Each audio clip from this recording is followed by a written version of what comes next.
This is macOS Ken.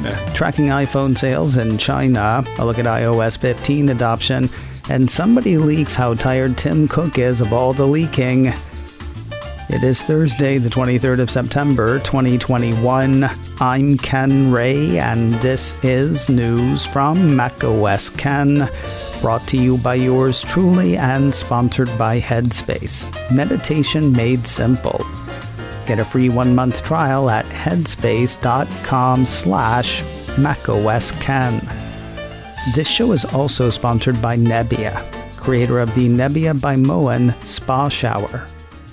Are you timid about installing stuff on your own? I am. I will tell you I was worried about installing my Nebbia, and now I will tell you a couple of reasons I shouldn't have been. Reason number 1, except for a wrench to loosen my old shower, everything I needed was in the box, along with easy-to-follow instructions. Even checking and double-checking everything I did, installation took less than half an hour. Reason number 2 is the biggest reason, though. Since installing my Nebbia, I now have the best shower I've ever had. I'm really into the wand and how easy it is to adjust the height of the shower and the way the water just envelops me. It's amazing it can do that and still use 45% less water. The Nebbia by Moen Spa Shower starts at just $199, and there's a special deal for macOS Ken listeners. The first 100 people to use the code macOSken at nebbia.com/macOSken will get 10% off all Nebbia products. Nebbia deals like this don't happen often, so now is an excellent time to check them out. Nebbia, that's nebbia.com/macOSken to see what they have to offer.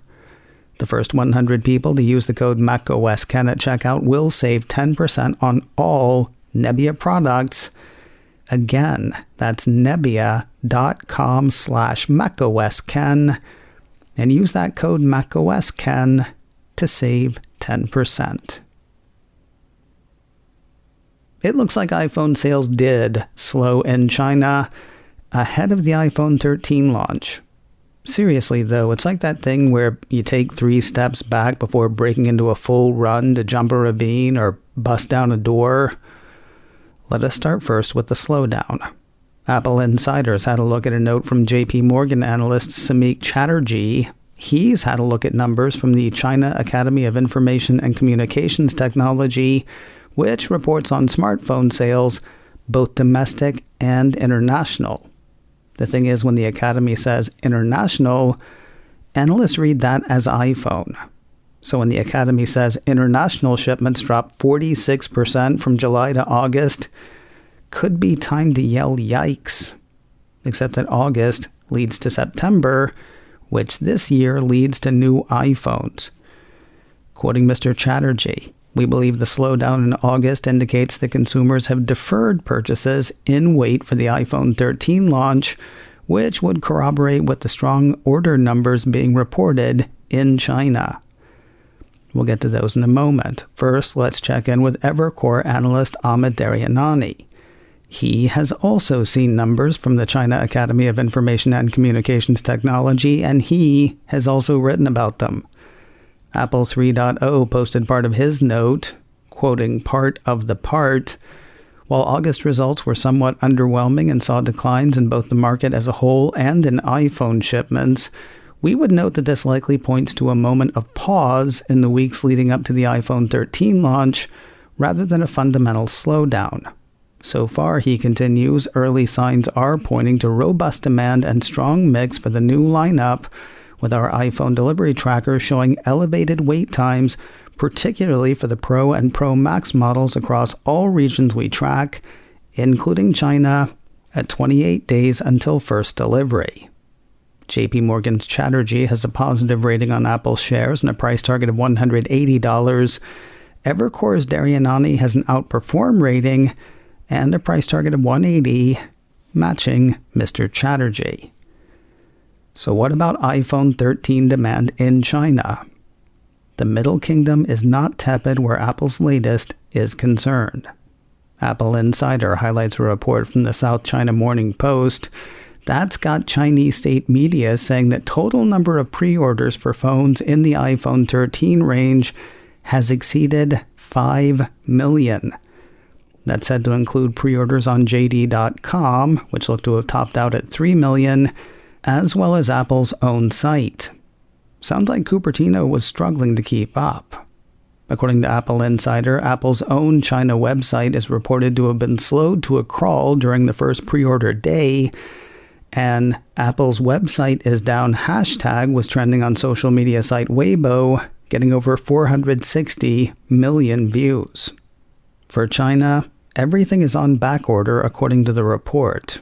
For the whole of the line, delivery dates are now estimated to begin in the second week of October, as opposed to the original September 24th date. Curious how things were going in the States. I've run the same less than scientific, less than exhaustive check I ran over the weekend. For each model, I looked at blue 128GB iPhone 13s with no carrier lock. The Mini appears to be a day or two easier to get than it was over the weekend, while the rest have slipped further into the future. For my check on Wednesday evening, both iPhone 13 Pro and 13 Pro Max now show delivery between the 21st of October and the 28th. iPhone 13 Mini currently shows delivery between the 8th of October and the 12th, and iPhone 13 shows delivery between the 11th of October and the 14th. If those times leave you bummed, take heart. Each of those checks suggested iCheck in-store availability this Friday, the 24th of October. iOS 15 adoption seems to be slower than last year's adoption of iOS 14. Apple Must has word of new numbers from Mixpanel, which works to keep up with goings-on online. Citing those numbers, Apple Must says over 8.5% of users downloaded iOS 15 within 2 days of its launch, but this compares poorly with iOS 14, which was installed by over 14.5% of users by day 2 of its availability. Time to freak out? Hardly. Apple Must goes on to say history shows installation usually reaches around 80% of users within a couple of months, and Mixpanel's data only reflects visits made to sites on its network. In June, Apple told us 85% of iPhones were then using iOS 14. Hopping back and forth on both sides of the story, Apple Must then argues for why it could take a long time this time to make that 80%. The site reminds readers Apple's decision to make it easier for users to stick with older iterations of the OS will also have an impact on future upgrade patterns.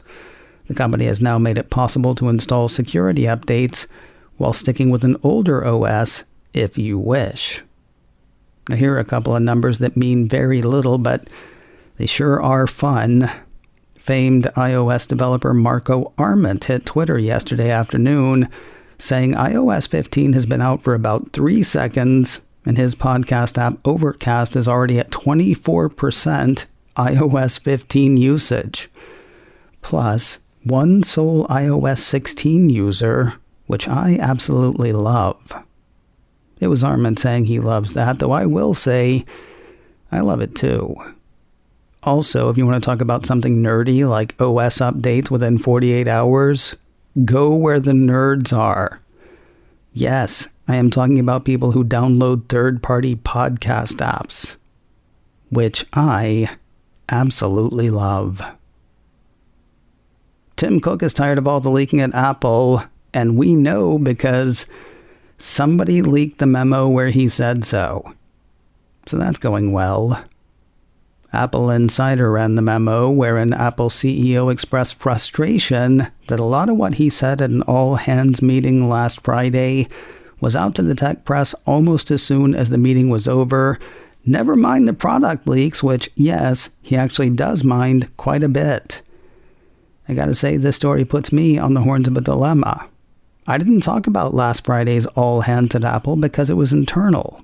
So is this memo, which makes me think I shouldn't talk about it either. But somebody leaked a memo about not leaking things. How do you not talk about that? I will quote the sorts of things we've heard Apple say publicly before.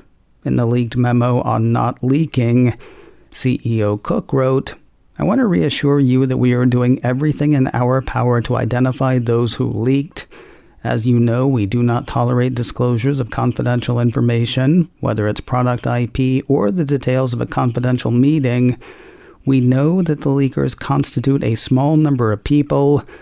We also know that people who leak confidential information do not belong here." He also thanked everybody and said how cool it was to work and hang out with them. Peace out, T-Money. More news in a moment, but first a word from Headspace. Meditation made simple. Have I told you lately how Headspace works? It's an app, an ever-growing app with new guides and new courses being offered all the time, and new types of content like music to help you focus or programs to help you sleep. You can start a dedicated series of exercises or search for just the one you need. If you've never tried meditating, there is a chance you will feel silly the first few times. I have with every meditation app I've tried. But Headspace was the first one to get me past that. The practices I've picked up from Headspace are skills that I can use throughout the day. Headspace is backed by 25 published studies on its benefits, 600,000 five-star reviews, and over 60 million downloads. You deserve to feel happier, and Headspace is meditation made simple. Go to headspace.com/macOSken. That's headspace.com/macOSken for a free 1-month trial with access to Headspace's full library of meditations for every situation. This is the best deal offered right now. Head to headspace.com/macOSken today. If you're in Apple's public beta testing program, no rest for you. Just a day after the first betas for iOS 15.1 and iPadOS 15.1 were seeded to developers, a piece from Mac Rumors says they are now out to public testers too. So is the latest beta of macOS Monterey. If you're testing the cutting edge, you know what to do. If you'd like to be part of the public testing program, you can find out more at beta.apple.com. Here's an embarrassing turn for the iTunes team. Cult of Mac says the latest update to iTunes 12 for Windows breaks the app for all but native English speakers. Well, for systems not set up in English, that is. The cult explains the problem, saying once you've installed iOS or iPadOS 15 on your Apple devices, you need the latest version of iTunes to sync them with a Windows PC. But if your system language isn't set to English, you'll see an error when you attempt to open it. That error says that iTunes can't run due to a missing file or files. It suggests reinstalling iTunes, but that does not do the trick, whether the would-be upgrader is downloading from Microsoft or Apple. The piece says only changing the system language to English solves the problem. Less than ideal, especially since it breaks again once you switch away from English again. No word on when Apple will have a fix. One does hope it'll be soon. News around the App Store and Fortnite. Epic asked to get Fortnite back into the App Store, and Apple said no. That is basically the news. Going a bit deeper, Cult of Mac says Epic asked to get Fortnite back into the App Store, and Apple said, hell no. Quoting the cult, Tim Sweeney, founder and CEO of Epic Games, revealed Apple's decision on Twitter. He included an email from Mark A. Perry, a lawyer representing Apple, with the specific reasons. Hey, remember that time Epic straight up broke Apple's rules and launched an all-out PR blitz against Apple in the App Store? Yeah, seems that rubbed Apple the wrong way. Quoting the report again, Perry points out that Epic committed an intentional breach of contract and breach of trust by concealing code from Apple and making related misrepresentations and omissions. He's referring to Epic secretly adding a direct payment system for in-app purchases to Fortnite, which it knew was against Apple's rules. This caused Apple to kick the developer out of the App Store in 2020. Calling such actions duplicitous, Perry's response to Epic said, Apple has exercised its discretion not to reinstate Epic's developer program account at this time. Furthermore, Apple will not consider any further requests for reinstatement until the district court's judgment becomes final and non-appealable. Apple's giving retail workers decent bonuses headed into the holidays. How do we know? I'm guessing somebody leaked it. A piece from Bloomberg says the iPhone maker will give $1,000 to retail staff hired before the 31st of March of this year, while anyone who joined after that date will receive $500, according to people familiar with the situation. New workers for the holiday shopping season will get $200, said the people who asked not to be identified because the matter isn't public. The payouts also will go to Apple Care and online sales workers as well. Not a thing Apple normally does, though these are not normal times. The piece ties the money to that arm of the company's tumultuous effort to get the retail operations back on track after pandemic shutdowns. A representative from Apple declined to comment, according to Bloomberg. I do hope, though, that there was some sort of comment about all these leaks. Off the record, of course. And finally today, you know what's going to stink? The future. At least it will if most modern tellings of the future are to be believed. Two tales of Apple TV Plus to wrap the day. First, more big names are cuddling up in wool. Deadline says Rashida Jones and David Oyelowo have signed on for the Apple TV Plus dystopian drama. That is Deadline's term, dystopian drama. According to the site, Wool is set in a ruined and toxic future where a community exists in a giant underground silo hundreds of stories deep. There, men and women live in a society full of regulations they believe are meant to protect them. Jones, you know from The Office, Parks and Rec, and the Apple TV Plus film On the Rocks, among other things.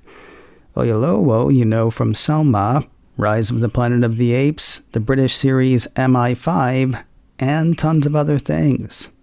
Other named cast members include Tim Robbins and Rebecca Ferguson. No word on when the series will land in Apple Stream. And finally today, maybe it won't be us that gets us in the future, but big, bug-eyed aliens. Or small aliens with big bug eyes. Anyway, something is coming to kill us in the Apple TV Plus series Invasion, which now has a trailer. According to the description, we are not alone. Extraterrestrial beings have made their way to Earth from across the universe. Civilization could collapse, and survival is up to you. Feel what it's like to live through an alien invasion.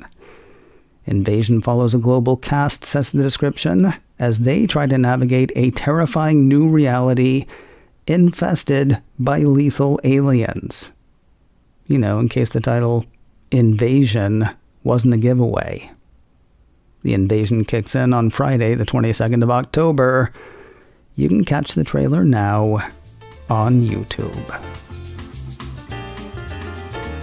macOS Ken, brought to you by me and sponsored by Nebbia. Save 10% on Nebbia products by using code macOSKen at Nebia, nebbia.com/macOSken. This show is also sponsored by Headspace, meditation made simple. Get a free 1-month trial at headspace.com/macOSken.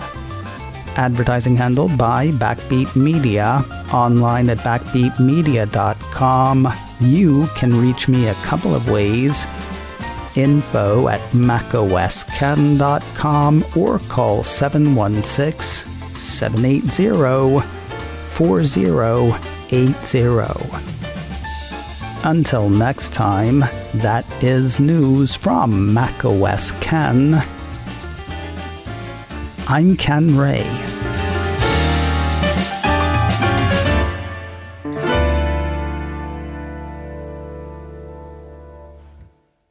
Ciao.